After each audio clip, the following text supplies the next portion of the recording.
I'm Dr. Melissa Vosen-Callens. I'm an associate professor of practice in the Department of Communication. I'm also the college teaching certificate coordinator, and I was asked to facilitate this very informal session. In this session today, you'll each have the opportunity to share one of your success stories from the past year. And the idea behind doing this is your success might be the solution to another instructor's problem or issue that they were facing in the classroom. So I thought I could get us started while you all have a chance to think what you want to share with the group. And I do have a visual. Don't feel like you have to have a visual, but I think mine might be helpful if I do. So bear with me 1 second. So one thing that I'm particularly proud of in this past year is I shifted from providing written feedback to my students to providing individualized video feedback to my students. Just a little bit of background on the courses I teach. Most of the courses I teach involve writing projects, presentations, that type of thing. So I moved away from that written feedback, and there were several advantages to this. I found that it was quicker once I became comfortable seeing myself in front of the camera. I think we all had the opportunity for that in this past year. It was definitely much more personal. I can't even tell you how many students emailed me and said, "Thank you so much, Dr. Callens. Please keep providing this video feedback." And I think what really helped them is seeing my face, seeing me smile, and hearing my tone. Sometimes, for those of you who teach writing, when you're looking at a really long paper and you start to make comments on each page, I think sometimes because we're trying to be brief, because we're trying to get through this really long paper, that tone is sometimes lost on students. It also helped me focus on the big picture because the function that I used within Blackboard only gave me 5 minutes.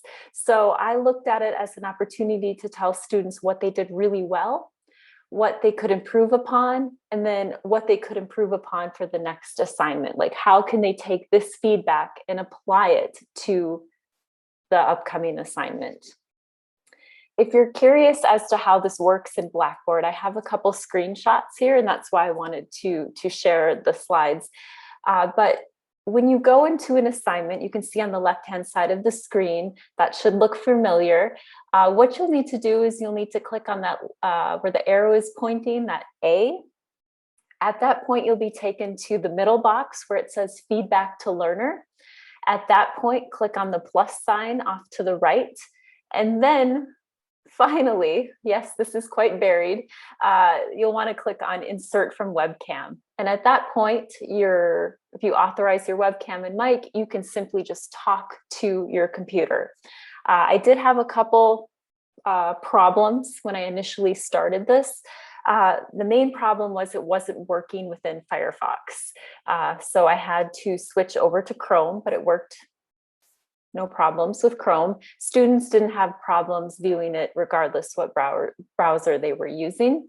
And then another problem that I had is that this particular function in Blackboard does not generate captions, and that might be an issue.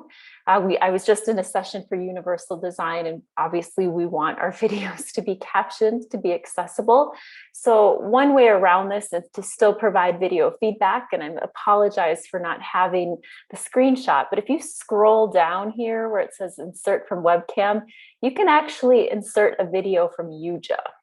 So towards the end of last semester, I switched to providing my video feedback through UJA, which does auto-generate captions, just in the interest of making sure that all of my materials were accessible. But again, this is something I'm particularly proud of because it showed up in my emails. Thank you, thank you, thank you. And I saw it on my student course surveys for fall, and I'm anxiously awaiting their feedback for spring. So that's my share. I'm going to stop sharing my screen now. And this is meant to be super informal, about 5 minutes apiece, or less if you just have a quick blurb that you'd like to share. So I will open it up to the group. Feel free to unmute. If not, I guess I could start calling on people, but ideally I don't want to do that. Melissa, if I could just jump in for a moment. This is Yep. Lorna. We had a question about, could you please redisplay this first slide? If you could do that for a moment. Sure. Yep. Hold on. And I talked about the individualized video feedback. This was for a different presentation I did. I also did weekly wrap-up videos where I was talking to the whole class, and I used UJA in that case. But in those instances, I would summarize student work, clarify any confusion that I was seeing, and then it was just a way for me to demonstrate that, hey, I'm here and I care about you. And Jamie clarified she could see the slides. She was wondering if we could share them in the chat. Oh, yep.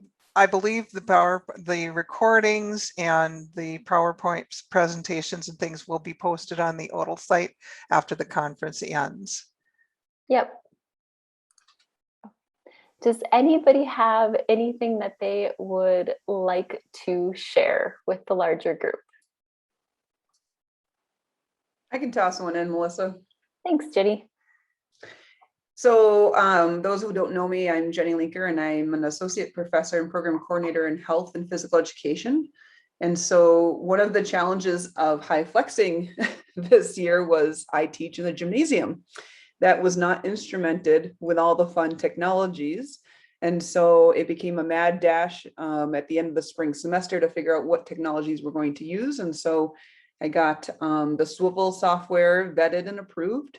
And so Swivel is kind of like a robot, and you just sit it on a little tripod. You can put your iPad connected to it, and then you wear a marker as the instructor, and it has a microphone on it, and it will follow you automatically as you travel throughout the space.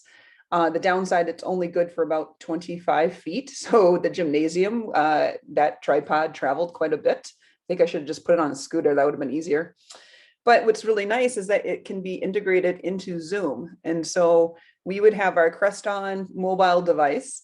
We'd have the swivel going. So oftentimes I was like 3 personalities, which, if you know me, is probably minimal, in the classroom at the same time. And we were able to really capture everything. And our students were able to, as they were teaching different activities, use the markers so that our students who were quarantined on occasion were involved. And so that was the biggest thing for me, was I wanted everyone at home to be as included as possible. So our students typically were always zoomed in if they were in person or not in person, but the swivel it was a game changer.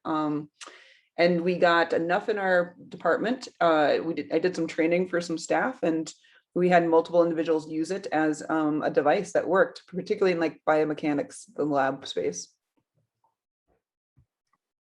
Very cool. I didn't even know that existed. So that might be a solution for somebody else in the room. Although, of course, I think we're all hoping not to have to worry about quarantine quite as much in the fall. Anybody else want to share? I'll jump in. I was part of the panel earlier in the morning, so I've seen many of you. My name is Bina Ajbera. I am an assistant professor in the Department of Civil and Environmental Engineering. This morning, I actually talked about how I adapted a lab-based course into a hybrid version and created some of the same level of engagement or a little bit more.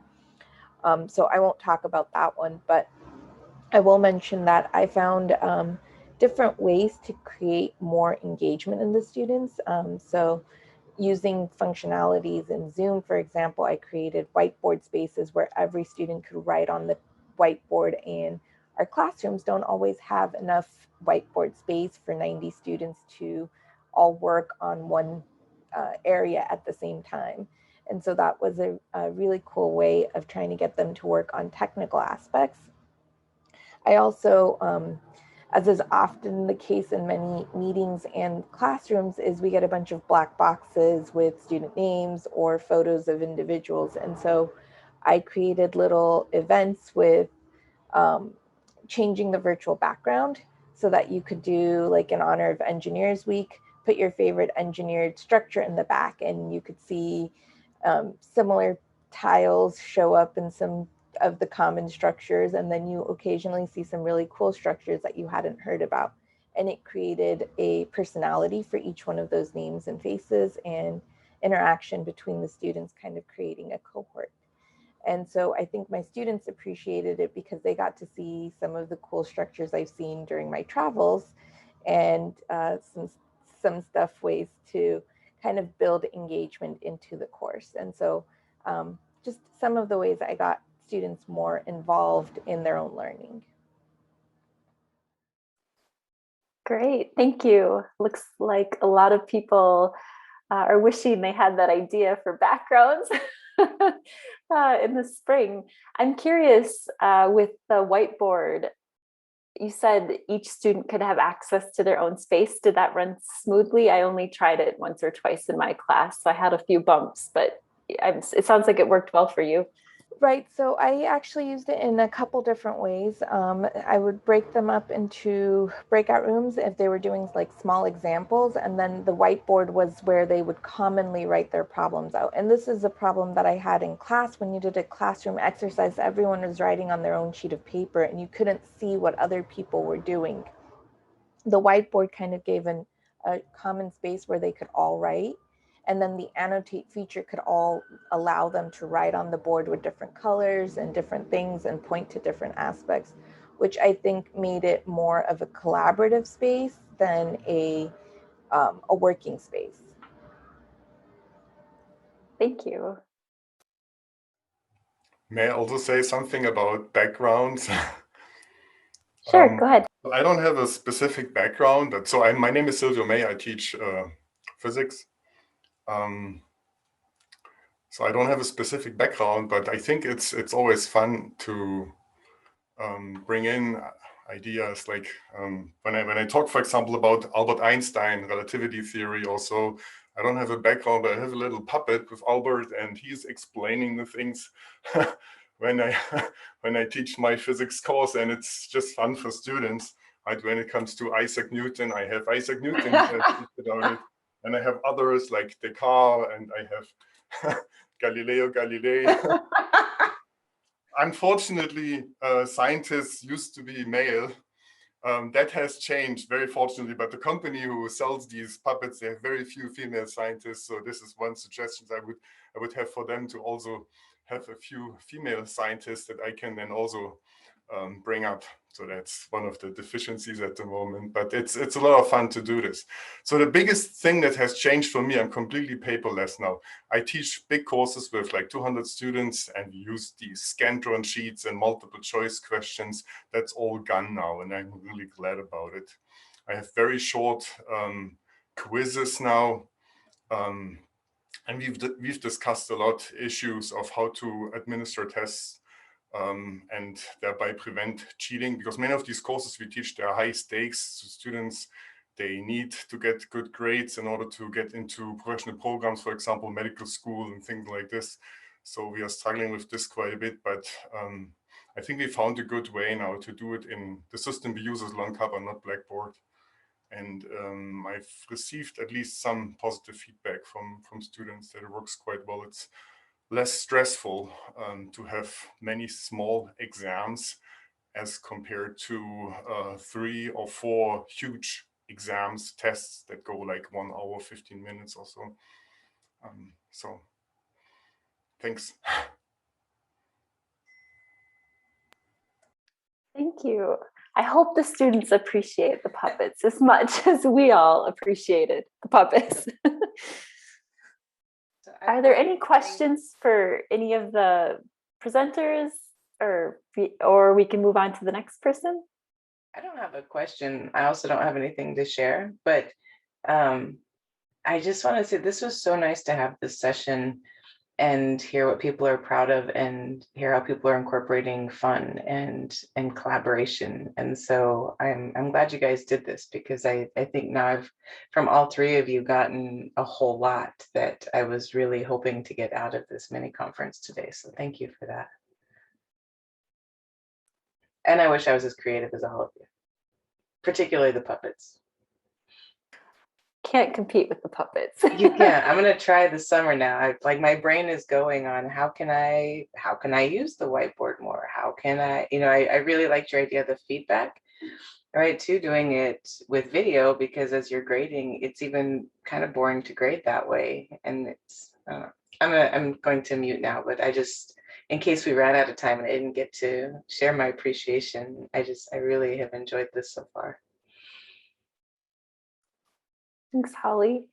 Would anybody else like to share? Can I ask a quick question? Sure. If maybe Lorna or Tammy knows, heard rumors that Zoom might be going away down the pipeline, and I'm terrified that we'll have to go to Teams because I can't stand using Teams. And it seems like, I used to use Blackboard Collaborate quite a bit, but it seemed like it kept crashing last semester. And so can you speak to what the platforms available in the future will be? I am not sure about the Zoom, the life of Zoom. It's expensive, and unfortunately, IT may not have the budget for that. Of course, we did with the COVID dollars. I agree. I think Blackboard Collaborate Ultra had some issues this year, and I personally complained weekly to CTS saying Blackboard needs to be held accountable for it going down. Of course, it was like a server, in the sky issue. And of course, not everybody was affected. And it was like, okay, I get it. But I agree that Zoom worked. I mean, you went to Zoom and it worked. I don't know what Blackboard will be doing about Collaborate. The issue with Collaborate is when it works, it's great.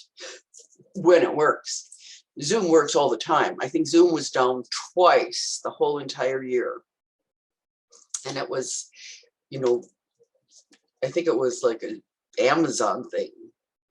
But to be honest, I just don't know where we are with Zoom. I do know that the state is discussing right now the video conference platform, because Collaborate is actually a product inside of Blackboard, but it could just as well be anything else. So I do know that they are looking at it collectively as a whole because of Teams, Ultra, Zoom, and Yusha does recording now too, but I don't know where we're at with all of it yet. I agree. Teams is a little clumsier, but Teams is good for business because that's the tool those students will use when they leave. If they're in the business world, yeah. Right. My other question was, so I saw the company Bushel featured by Google Workspace. They did that really fun commercial out here in North Dakota. So I was like, didn't know that Google had this thing called Workspace. And as I looked at it, I mean, it seems cheap on the surface level, $4 per license per month or $5 per student per year. Do we know if that's something that might be added to our suite? Because that to me seems like a fantastic idea. I'm not the expert. By writing that down, I don't know. Lorna, do you know anything about the Google package? No, I don't, but that is something that we can bring up to our leadership.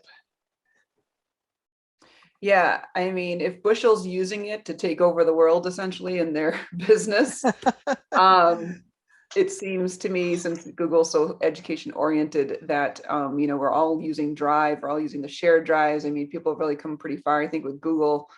So I think the timing might be there for people to be open to that idea. But I would love to test that out if you had any betas. And for those of you that may not see your chat window, Jenny posted the link to the Google Workspace for Education in the chat room. And I see there also was a question about the modern Blackboard.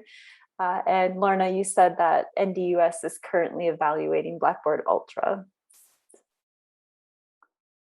And then I think I saw at one point Jessica's hand up. Did you have something that you would like to share that went well, or a question for me or anybody from IT? Yeah, I just wanted to share it, but I feel like we kind of got off track. So if we don't want to keep sharing, that's totally fine too. No, I'd love to hear what went well. So one thing, so this was my first year, I guess I should introduce myself. I'm Jessica Mcqueston. I'm an assistant professor of practice in the School of Ed. And so mostly I'm working with future teachers, primarily secondary teachers, but also some K through 12 teachers. And so, thinking about what do students, who are under 18, what do they need in schools? And a lot of what we're seeing is kind of this social emotional learning and this focus on mental health. And so one of the things that I did in all of my classes is every week we talked about mental health. And so that might be at the beginning of class, I might put up like something that I found that an actual teacher is using. So for example, it was like this little thing that, and it would be great if I could share my screen, but I don't even have it up, so I'm sorry. But anyways, it's like a poster board, and people can put Post-it notes on where they're kind of like feeling. So it's like, different colors and different feelings. And so I use the poll feature in Zoom for students to kind of respond. And then we talked about how this would be useful in the classroom. And then as a follow-up, I would personally reach out to every student who kind of responded in a way that was like concerning, right? So if they said like, I'm really anxious, or I can't go on, or I'm really overwhelmed, I would send a personal email to them after class and just see how they were doing, see if they wanted to meet. And I would just flat out offer an extension on whatever next assignment I had coming up. So like, hey, I know you probably have a lot of assignments going on. I see that this assignment is like, we have a lesson plan that's due on Friday. You know what, why don't you just take an extra week on it? And I would say I had so many students reach back out and say like, I've never had someone just offer an extension without me asking, or just being willing to recognize that I am overwhelmed and this is the solution without me even having to ask. And so I think that was really helpful for students. And then I didn't always do like a poll for them to respond to, but I might just have a discussion. So I might open it up with like, what did you do? What's one thing you did, in the past few days that was just for you? So I would always start with an example and say like, maybe I went to Lindenwood Park with my dog and I just walked around for 45 minutes without my phone. And so just giving students that example of what they could do to kind of, just decompress and deal with stress and anxiety and being on the computer 24/7 seemed like, I think was really helpful. So yeah, that's it. Thank you. I think that's great. I love the idea of kind of normalizing talking about mental health and self-care. And then the follow-up you did sounds absolutely amazing. I know students really do appreciate that. Any other shares or questions? I'll give a quick plug, another strategy. You know me, I'm a huge proponent of active learning, but also being physically active and getting your bodies up and moving during classes. And so brain boosts are just an automatic given in my classes.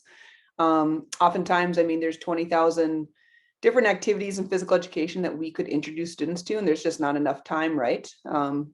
But line dancing, I teach line dancing through brain boost. So we might get up and learn the first 8 steps, and then next time around we learn 8 more and we put them together. And so, I'd have students who were in Zoom land leading brain boost. The students love them. But even better, getting them kind of like what Jessica's talking about, getting them to advocate where they just say, you know what, Dr. Linker, stop. We need a brain boost. And then everyone gets up and we do one for a couple minutes, and it builds that social piece online, because that community is so important. And man, have I seen some fantastic dance moves this year. Now that is something I wish you could share. Well, you can come to we have an active classroom professional development class. It starts, we got one in June that's full, but there's one in August that still has space. Other ideas or questions for anybody who shared? We have about 5 minutes left, it looks like. Looks like I see in the chat, for those who don't have chat open, that Tammy did confirm that we do have Zoom, at least for next year. I have a question for everyone in the group. Thinking about the principles of universal design for learning, providing multiple means of representation, multiple means of expression. Have any of you had any experience with, for instance, giving an assignment to students and allowing them multiple options for completing the assignment? And if anybody would like to talk about that. Go ahead, Bina. I'll do something that we did. So one of my assignments at the end of the semester was to describe or to explain a geotechnical property in any way that they wanted. And it's for an introductory soil mechanics course. And so they had to work in teams, and they could come up with any way to explain it to an elementary school audience. So I got some things from videos to activities to handouts. Any way they wanted to express it. The most creative one I saw was a rap song that was catered towards the elementary school kids using soil properties. The same thing, being reflections and allowing them to draw. I've had people submit things through like Powtoon, like they make little cartoon videos, infographics, all sorts of different things. And those are usually much more fun, you know. I've also let students submit just like a 3-minute video clip on certain things. So it's like, you could write this, you could submit a 3-minute video clip, or talk to me for another, like if you have another idea. Caroline, if you don't mind sharing, can you tell me more about the podcasting and really like what software or platform are you using to do that? Because that's on my list. I actually allow them to choose their platforms. Within the Mac suite, they have, of course, a couple, but they can go online and find several different options, and they all have their different favorites. And the student feedback is that they like not being told which one to use, because a lot of them are familiar with different ones, and that's the other piece that I was going to ask you all, is we got a lot of student feedback that they were getting fatigued from having to learn all these different apps and different, platforms and stuff. How many different software and apps and things like that did you use in one of your typical classes? I tried to keep it down to 2, and then as a department, we made a limited list. You could use these 5 as a department, so that our majors at least weren't having to learn so many different ones. I also tried to keep it to 2, and 2 counting Zoom, which I think they were using in most of their classes. But I love the idea that your department came together and talked about a short list, because that, I'm sure, really helped your students. Well, before this cuts out on this, I just wanted to give a huge shout out to ITS, because holy buckets, did you all kill it this year? I mean, there wasn't a moment when I was looking for something that I couldn't find an instructional, like how to. I mean, it was really good. And I know people were critical of you all because maybe all the information wasn't in the same place and whatever, but like you're human beings, right? And you're not perfect. And I don't think any of us could have done it any better. So you deserve huge gold stars for everything that y'all did. Well, thank you very much. It was a pretty trying year for everyone. I just have to echo what Tammy just said, and I thank you very much for that comments, but I will be darn glad to get out of my bedroom in June. Yeah, you did a good job leading all the monkeys in the circus, that's for sure. And we were the top monkeys, I think. It looks like our session will close in less than a minute. So thank you everybody for attending, and thanks to all who shared. And I hope you have a relaxful summer.